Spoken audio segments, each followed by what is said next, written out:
ভক্তমণ্ডলী মায়েরা, মহাজন বললেন তোমাদের জন্ম হোক যথা তথা, কিন্তু তোমাদের কর্মটি যেন ভালো হয়। আমাদের কারু জন্ম আট ঘোরাতে, আমাদের কারু জন্ম ঘুষ করাতে, আমাদের কারু জন্ম নতুন হাটে, আমাদের কারু জন্ম বাঁকুড়াতে, কিন্তু মহাজন বললেন তোমাদের সেটা দেখার দরকার নাই, যে জনা শ্রীকৃষ্ণ ভজে সে হয় আমার প্রাণ রে।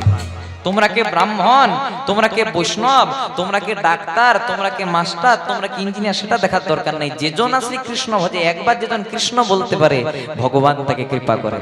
আচ্ছা বলো তো মায়েরা, কলিযুগের ভগবান চৈতন্য মহাপ্রভু কোথায় জন্মগ্রহণ করেছিলেন? জয় রাধে। এর উত্তরগুলো দেবেন, কারণ আপনারা আজকে ভাড়ার ঘর হয়ে বসেছেন। জয় রাধে। ভাড়ার ঘর যদি ভালো হয় তবে রান্না করতে সুবিধা হয়, তাই আপনারা একটু যোগানটা দিয়ে দেবেন যেন আমার একটু গাইতে সুবিধা হয়। তাহলে কলিযুগের ভগবান চৈতন্য মহাপ্রভু কোথায় জন্মগ্রহণ করেছিলেন মা?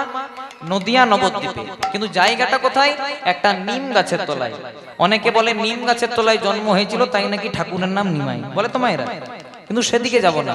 নিম গাছের তলায় জন্ম নিলে যদি নিমাই হয়, আচ্ছা বলুন তো জাম গাছের তলায় জন্ম নিলে কি হয়? জামাই। তাহলে ভাগ্যে ভগবান জাম গাছে আসে নাই, এগুলো আমরা করে দিয়েছি। জয় রাধে। তাহলে কলিযুগের ভগবান চৈতন্য মহাপ্রভু জন্মগ্রহণ করলেন নিম গাছের তলায়। দাপর যুগের ভগবান শ্রীকৃষ্ণ জন্মগ্রহণ করলেন জেলখানাতে, মানে কংসের নির্জন কারাগারে। তারপর রামকৃষ্ণ ঠাকুর, যিনি নিজের হাতে শ্যামামাকে এঁঠো খাইয়েছিলেন, তিনি জন্মগ্রহণ করলেন কোথায় না ঢেকিশালাতে। মায়ের চালগম কুটতে কুটতে প্রসব যন্ত্রণা হলো, ঠাকুরের জন্ম হয়ে গেল। একবার ভেবে দেখবেন মা, এক ভগবান নিম গাছের তলায়, এক ভগবান জেলখানায়, এক ভগবান ঢেকিশালায়। ভগবান বলল, ওরে কলির জীব, আমরা ভগবান, কিন্তু আমাদের কারু জন্ম নিম গাছের তলায়, আমাদের কারু জন্ম জেলখানায়, আমাদের কারু জন্ম ঢেকিশালাতে, তথাপি আমরা ভগবান কেন না কর্মটা সেই রকম করেছি।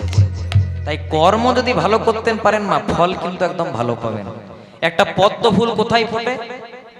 পাকে। দেখবেন পুকুরের মধ্যে পাক থাকে, সে পাকে কিন্তু পদ্ম ফুল ফোটে। আর গোলাপ ফুল কোথায় ফোটে মা? বাবুদের বাগানে। বাবুদের বাগানে উপযুক্ত সার পেলো, কীটনাশক পেলো, রক্ষা পেলো, তবে একটা গোলাপ ফুল ফুটলো। কিন্তু ভ্যালেন্টাইন্স ডে দিনে গোলাপ ব্ল্যাকে বিক্রি হলেও গোলাপ গোবিন্দের চরণ পাই না। গোলাপ পাই না, মা দুর্গার চরণ পাই কে না? শুধুমাত্র পদ্ম ফুল। পদ্ম ফুলটা বললো, দেখো আমার জন্ম পাকে, তথাপি আমি গোবিন্দের চরণ পেলাম, তথাপি আমি মা দুর্গার চরণ পেলাম। কেন না কর্মটা সেই রকম করে রেখেছে। ও মা, জয় রাধে। আপনি একটু আমার দিকে তাকান, আমি এতটাও দেখতে খারাপ নই যে আমার দিকে তাকানো যাবে না। জয় রাধে। একটু আমার দিকে তাকান। তাই কর্ম যদি ভালো করতে পারেন ফল নিশ্চয়ই পাবেন। তাই পদকর্তা মহাজন কলম দিলেন, বলে রাধা কৃষ্ণ একই আত্মা, দুই দেহ ধরি। রাধা কৃষ্ণ একই আত্মা, দুই দেহ ধরি। রাধা কৃষ্ণ এক আত্মা, দুই দেহ ধরি। রাধা কৃষ্ণ একই আত্মা, দুই দেহ ধরি। অনন্য বিলাস রস আস্বাদন করে, অনন্য বিলাস রস আস্বাদন করি। অনন্য বিলাস রস আস্বাদন করে, অনন্য বিলাস রস আস্বাদন করি। সেই দুই কলিতে এবে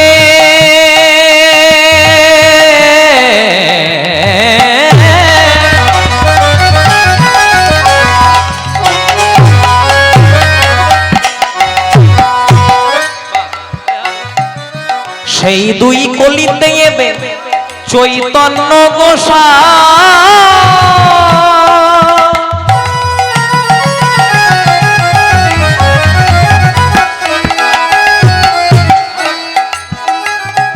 লীলারস আস্বাদিতে দোহে এক হইলা ঠায়। সেই দুই কলিতে এবে। আস্তে, জয় রাধে। আমরা অনেকে বলি না বাবা যে গোবিন্দের চরণে তুলসী দিতে হয়, রাধারানীর চরণে দিতে নাই।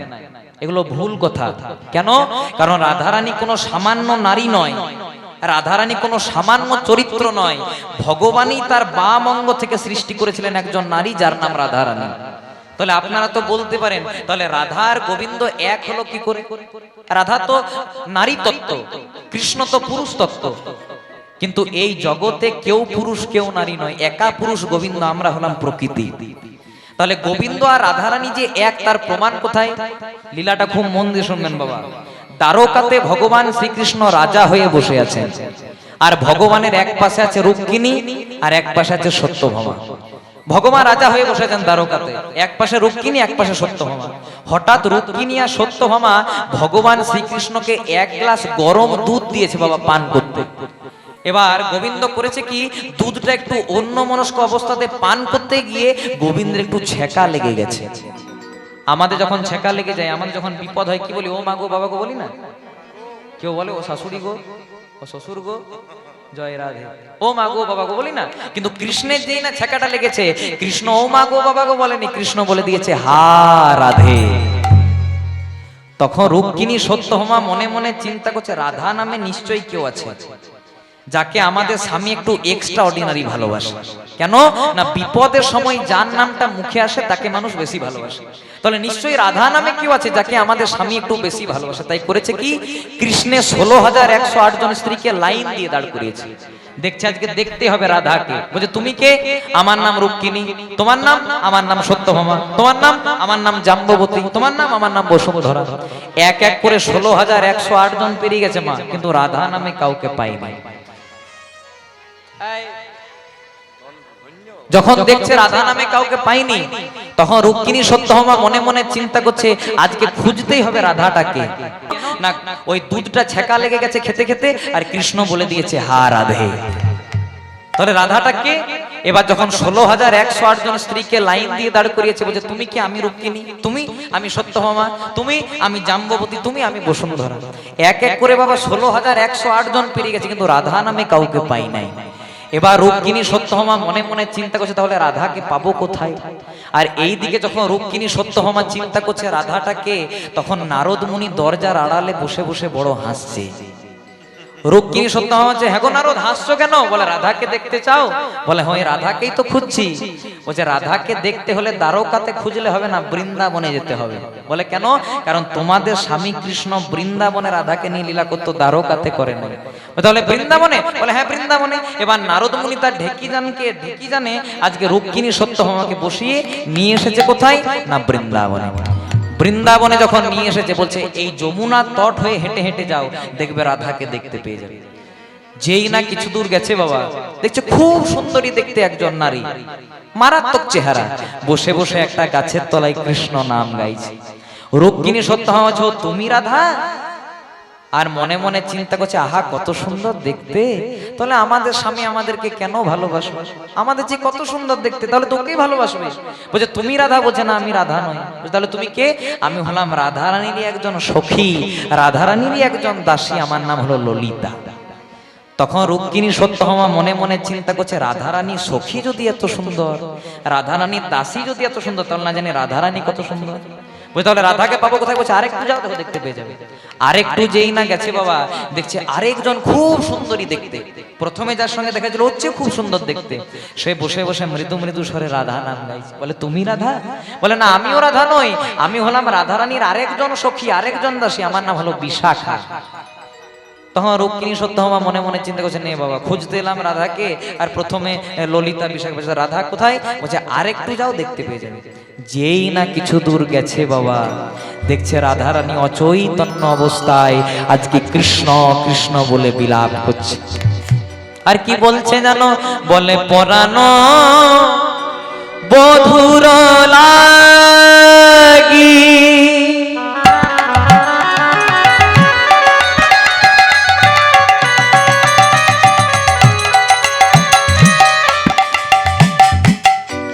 রাধা রানী আমার করে হায় হায়,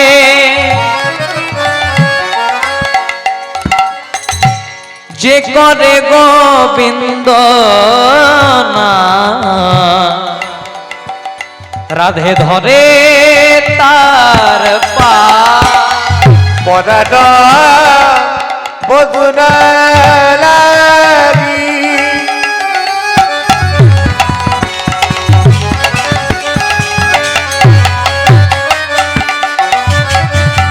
রাধা রানী আমার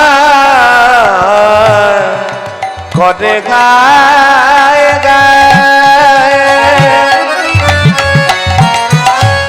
যে করে গোবিন্দ রাধে ধরে তার পায়ে। রাধারানী ছলো ছলো নয়নে আজ গোবিন্দকে ডেকে ডেকে বলছে, বোধো তুমি যখন বৃন্দাবনে ছিলে বড় ভালো ছিল গো, আজকে তুমি বৃন্দাবনে নেই, আমার অবস্থাটি কেমন হয়েছে জানো? কেমন না, একটা দেহ থেকে যদি প্রাণটা বেরিয়ে যায়, সেই দেহটার যেমন কোনো দাম থাকে না, তেমনি যখন থেকে তুমি বৃন্দাবন ত্যাগ করে চলে গেছো, আমার অবস্থাটিও তেমনি। বোধো তুমি কি কোনোদিনও বৃন্দাবনে ফিরবে না গো? ও তুমি তো এখন রাজা হয়ে বসেছো, আমরা তো সামান্য গোপওয়ালা, তোমাকে হয়তো রাজা করতে পারিনি, কিন্তু আমরা তো আমাদের এই মনের সিংহাসনে তোমাকেই বসিয়েছিলাম গো। এইভাবে যখন রাধারানী বিলাপ করছে বাবা, তখন সেটাকে দেখছে কে? দূর থেকে লক্ষ্য করছে রুক্মিণী আর সত্যভামা। এবার রুক্মিণী সত্যভামা বুঝতে পেরে গেছে বোধহয় এইটাই রাধা, যার খোঁজে এসেছিলাম বোধহয় এইটাই রাধা। এবার রুক্মিণী সত্যভামা যেই না বলতে যাবে ও তুমি রাধা, সেই কথাটা বলার আগে রাধারানী রুক্মিণী সত্যভামাকে, জয় রুক্মিণী, ও সত্যভামা কাছে এসো, কাছে এসো। তখন রুক্মিণী সত্যভামা মনে মনে চিন্তা করছে, কই আগে তো এর সঙ্গে আমাদের দেখা হয়নি, তাহলে আমাদেরকে চিনলো কি করে যে আমার নাম রুক্মিণী ওর নাম সত্যভামা? বলছে হ্যাঁ গো তুমি কি করে চিনলে যে আমি রুক্মিণী ও সত্যভামা? তখন বলছে হ্যাঁ গো আমার কাছে কি জানতে বাকি থাকে যে তোমরা তো আমারই কৃষ্ণের স্ত্রী, তোমার নাম রুক্মিণী ওর নাম সত্যভামা। তা হ্যাঁ রুক্মিণী, হ্যাঁ সত্যভামা, তোমাদের স্বামী কৃষ্ণকে এক গ্লাস গরম দুধ দিলে কেন একটু ঠান্ডা করে দিতে পারলে না? রুক্মিণী সত্যভামা বলছে নে বাবা, দুধটা দিয়েছিলাম কৃষ্ণকে, খবরটা রাধা পেল কি করে? দুধটা দিয়েছিলাম দ্বারকাতে, খবরটা বৃন্দাবনে এলো কি করে? তার বলছে হ্যাঁ গো রাধে, এ তো দ্বারকার কথা, কালকেই তো আমি রাত্রিবেলায় কৃষ্ণকে গরম দুধটা দিয়েছিলাম, তুমি জানলে কি করে? বলছে হ্যাঁ গো, যখন তোমাদের স্বামী কৃষ্ণ গরম দুধটা অন্যমনস্ক অবস্থায় পান করলো, ওর একটু ছ্যাঁকা লেগে গেল, মনে আছে? বলে হ্যাঁ মনে আছে। তখন কি বলেছিল? তখনও বলেছিল হা রাধে। জানতে চাও রাধারানীটা কে? বলছে কে? যার খোঁজে তোমরা এসেছো আমি হলাম সেই অভাগিনী রাধারানী। তা হ্যাঁ গো, তোমাদের স্বামী কৃষ্ণকে এক গ্লাস দুধ দিলে একটু ঠান্ডা করে দিতে পারলেন, বলছে জানলে কি করে? এবার রাধারানী তার জিউ হাঁটি বাড়িয়ে দিলেন বাবা, মানে জিভটি অগ্রসর করলেন। যেই না রাধারানী তার জিভটি বাড়িয়ে দিল, রুক্মিণী সত্যভামা লক্ষ্য করছে রাধারানীর জিভটির মধ্যে দু তিনটে বড় বড় ফোসকা পড়ে গেছে। হ্যাঁ গো রাধে, তোমার জিভে ফোসকা কিসের? বলে আমার জিভে কিসের ফোসকা জানো? বলে কিসের? ওই যে তোমরা কৃষ্ণকে এক গ্লাস গরম দুধ দিয়েছিলে, ওর একটু ছ্যাঁকা লেগে গেছিল, আর ও বলেছিল হা রাধে।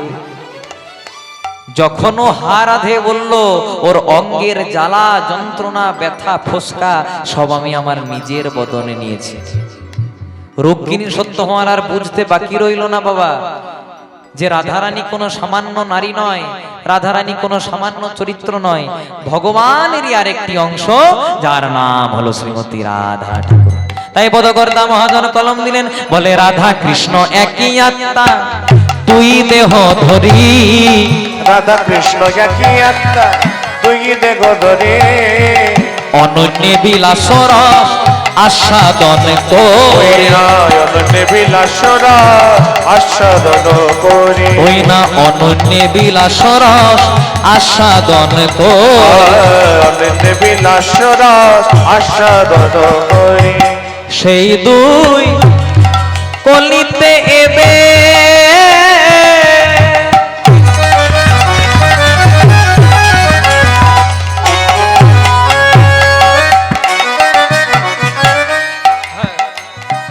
চৈতন্য গোসাই লীলারস আস্বাদিতে এক হইলা ঠায়, সেই দয় কলিতে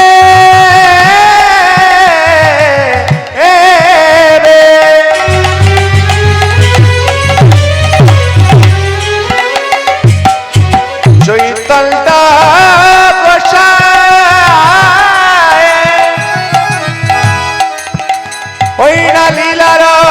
শাদিতে